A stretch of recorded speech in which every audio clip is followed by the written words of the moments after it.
Then ang agenda natin ngayon is ilalagay natin tong underglow. Underglow is back, baby. Yan, sa Shopee ko lang to na order. And then ito yung laman ng box.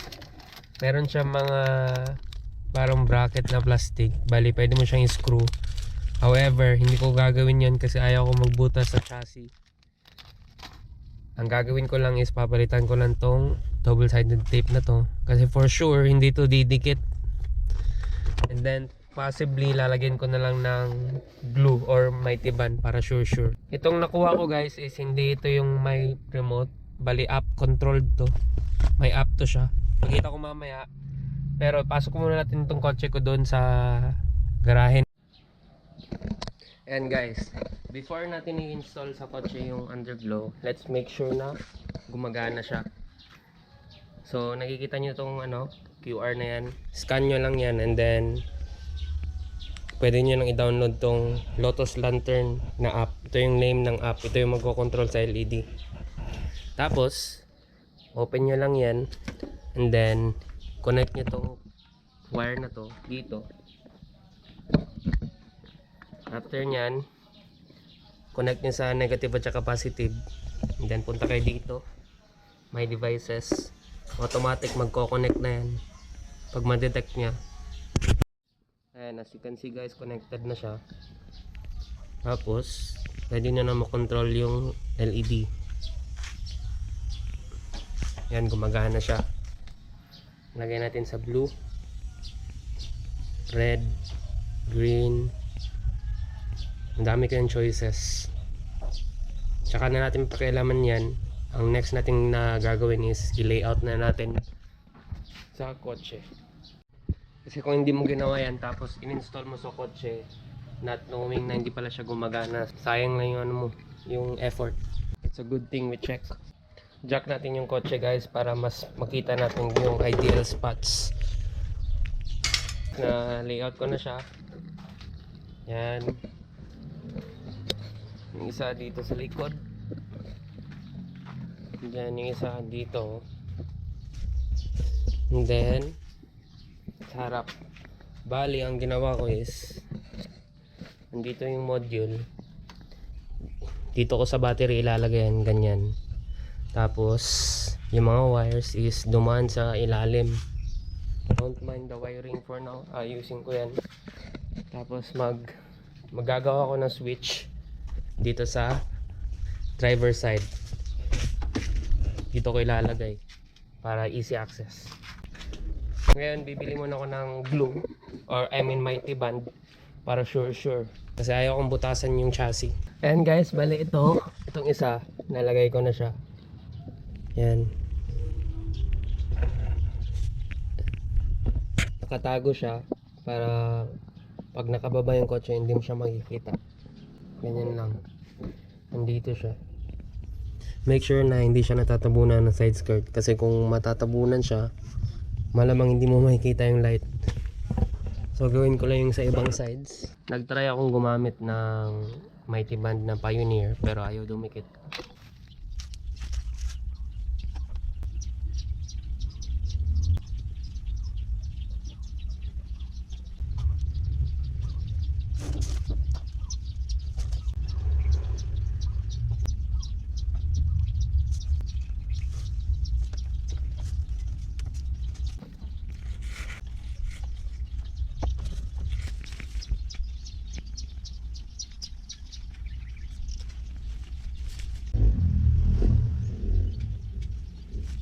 Sa switch na yung pinoproblema ko. Bali okay na yung underglow. Hindi siya kita. Sana sa ilalim siya and then ginamitan ko ng mga zip ties yung wires para clean. Halos hindi nyo makita yung wire. Tapos itong sa engine bay, ito yung wire, yung buong harness niya. Halos hindi siya kita yung wire. So malinis yung pagkagawa. Yan, hindi nyo nakikita sa gilid. So gawa na tayo ng switch. Okay naman yung underglow guys. Ang problema ko lang talaga is sobrang nipis ng mga wires. The proper way to do this is dapat maglagay ng fuse. Ito yung gagawin natin, maglalagay tayo ng 10 amps na fuse. Ito yung gagawin natin. Pinutol ko siya, ito yung kukonect sa module. Tapos yung red wire, kukonect natin dito sa red wire ng switch natin. Bali ganyan siya. Wait lang. Bali ganyan. Itong dalawa magko-connect. Bali itong dalawa yung magko-connect. Tapos itong itim ng switch is kukonect natin sa fuse para ma-off on natin yung ano. Tapos itong black naman is automatic sa negative ng battery.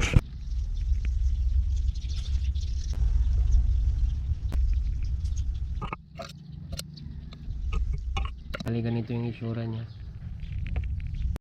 Para hindi na natin hulaan guys kung on or off position. Instead na yan, ito yung gagamitin natin na switch.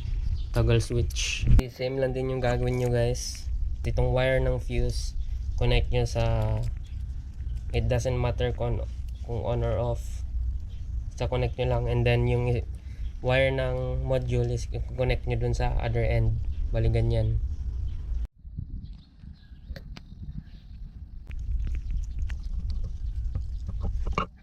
Next is, syempre, lagyan natin ng electrical tape.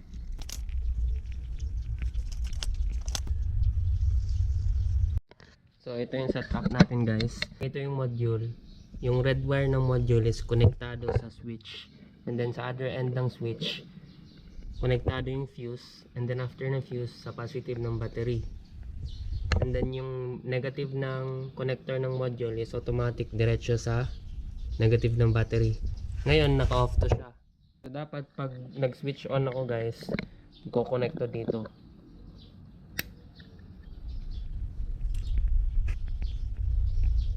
Yun. Ibig sabihin yan, connected na. And then, dapat iilaw na yung ilalim. Ayun, umiilaw na siya. Hindi lang kita. Kasi tago siya. Yan, pwede natin i-change yung color. Yan.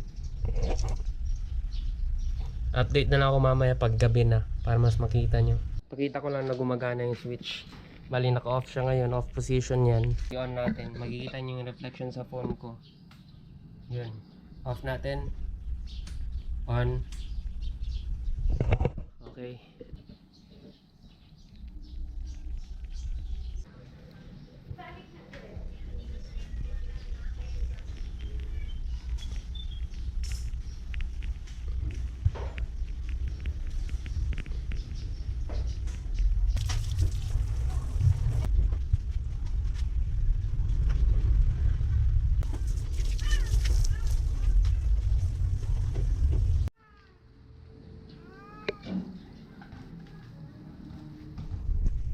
Nasa loob tayo ng kotse guys, iikot natin sandali.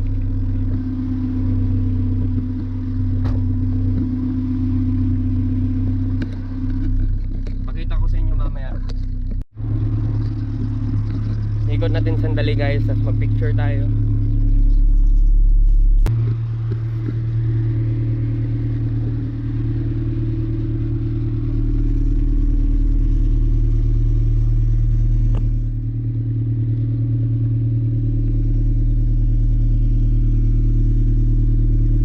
Itsura niya medyo maliwanag pa kasi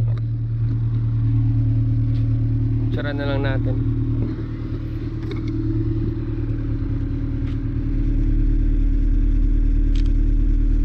Tapos change natin yung kulay. Yun. Ganda ng violet.